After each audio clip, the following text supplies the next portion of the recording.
Now, Sky News has obtained previously unreleased cabinet documents which suggest Margaret Thatcher's government tried to avoid responsibility for the contaminated blood scandal.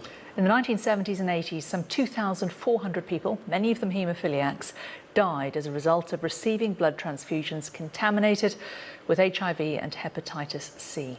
Our health correspondent Paul Kelso has this exclusive report. Contaminated blood is the greatest public health scandal in NHS history.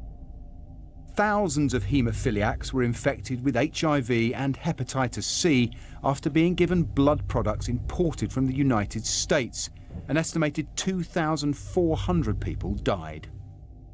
Among them was Jonathan Evans.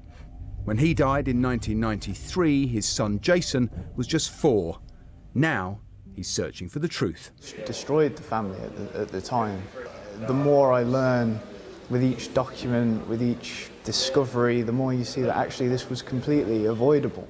Victims have always said the deaths would not have occurred if the UK had made enough of its own blood products. Now Jason has uncovered a previously unseen cabinet memo from 1987, which appears to set out a deliberate policy of avoiding responsibility.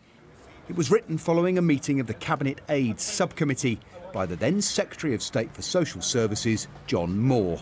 In the memo, he accepts that the victim's case is difficult to refute convincingly in presentational terms. He goes on to recommend offering £10 million in financial support via the Haemophilia Society because it would be consistent with the policy of not accepting any direct responsibility for damage caused in this way.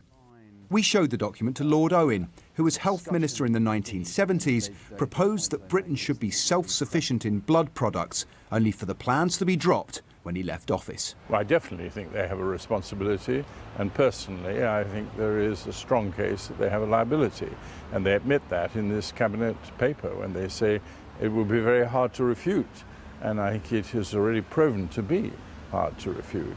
I hope the government now, having decided they're going to do something about it, cuts through all this legal arguments and comes up with a generous settlement. The Department of Health declined to comment on these cabinet papers. It does say the government has commissioned an inquiry into what it calls a scandal.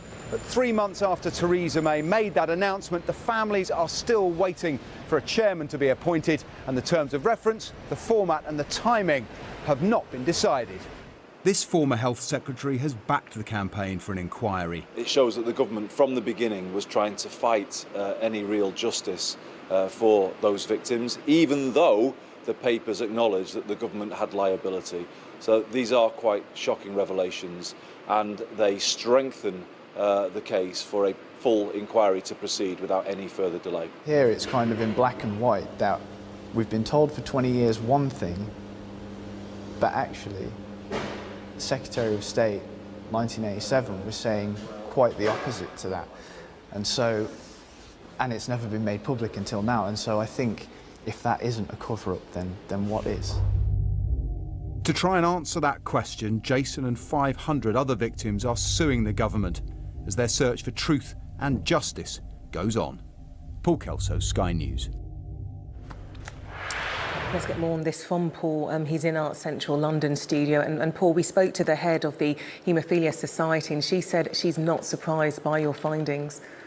No, and the Haemophilia Society at the centre of that memo being used, campaigners would say, as a cover for the government to try and funnel some kind of financial help towards victims, using the charity's status without acknowledging any liability and responsibility. Now, that is one of the issues that the families are hoping this inquiry that was announced by the Prime Minister Theresa May 3 months ago will examine every aspect of this case and this story going back over 40 years to establish exactly what happened and who should be held accountable. But there are concerns this inquiry is taking too long, and it was raised, in fact, in the House of Commons this afternoon on the back of our revelations by Diana Johnson, who is the co-chair of the all-party parliamentary group. This is what she had to say.